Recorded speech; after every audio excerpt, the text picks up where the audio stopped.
My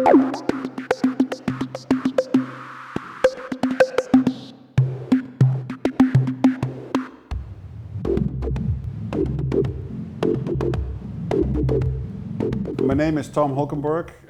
More people know me also as Junkie XL. I had electronic music career and a music production career from the late 80s till 2010, 2012, and I got into film composing from 2009, 2010 on. I grew up in a family where everybody played instruments, so when I was 4 I started playing drums on the piano, and so then I was 7, my parents decided to give me a drum kit so I could stop playing drums on the piano, and then I actually started playing piano, and then in my teens, bass guitar, synthesizers, and everything I could get my hands on from that point.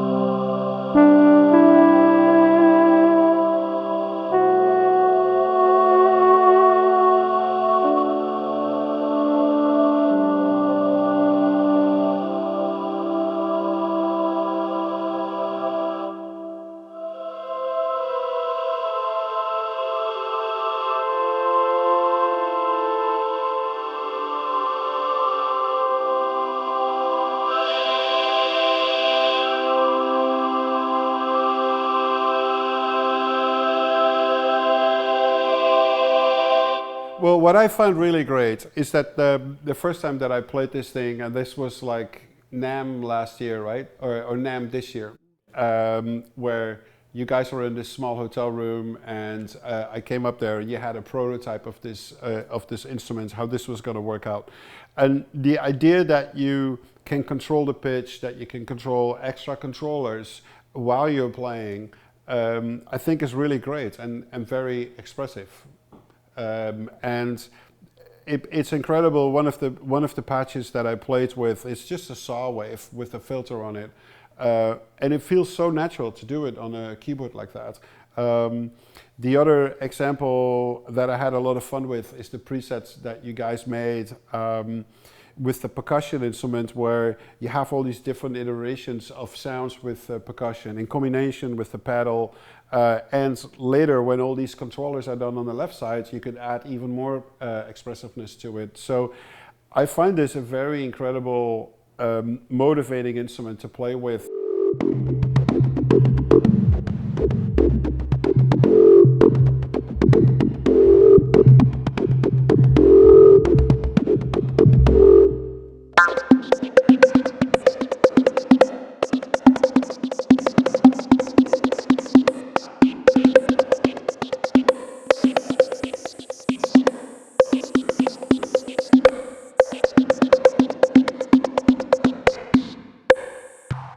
It looks like a normal keyboard, but it's not a normal keyboard. And you just have to create a new feeling with how you want to use this instrument in its optimum form.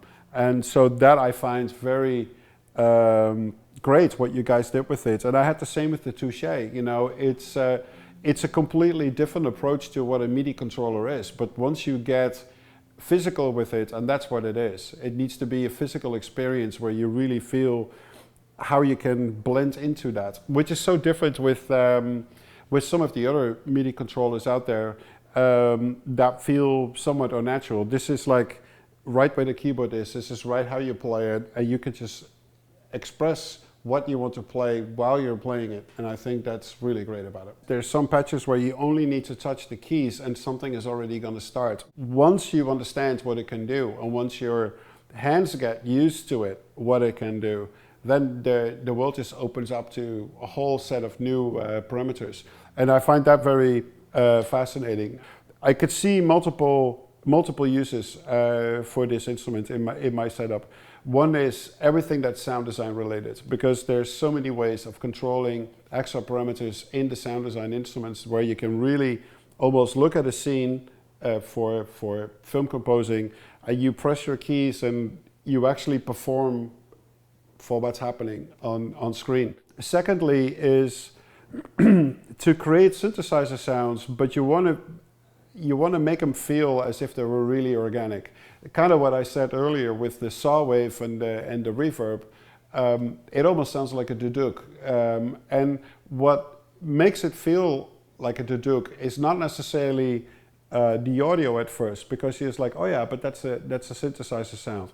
But the way that you can play it with the bending and the attack going into it, the expression that comes from the filter by the aftertouch and the attack of it, that makes you feel like, but wait, you can't really do that with the synthesizer. That's really like what a live instrument is.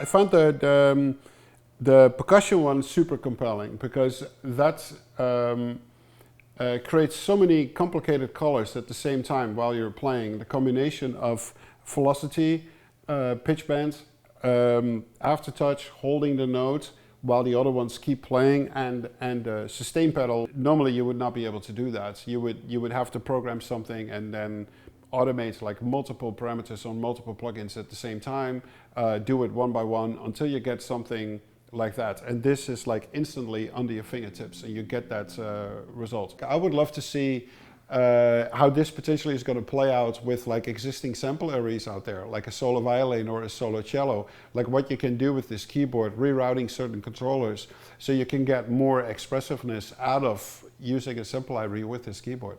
There's some other manufacturers that have tried to use different types of expression, but with something that doesn't quite feel like a keyboard. This, on the other hand, is what a normal keyboard is, and it does all these extra things. So I think for people that are actually keyboard players, this is way more appealing to get way more performance out of whatever you want to perform. When I did work on sound design approaches for scenes, I have an idea in my head, but I need to do so much programming in Cubase before I get there and I can play something for a director. In this case, I can create patches that are so expressive that probably in one pass I can play, you know, what I want to show to the director, and then he can say thumbs up or thumbs down. So I'm looking forward to create very complicated patches with this thing that we're then going to use.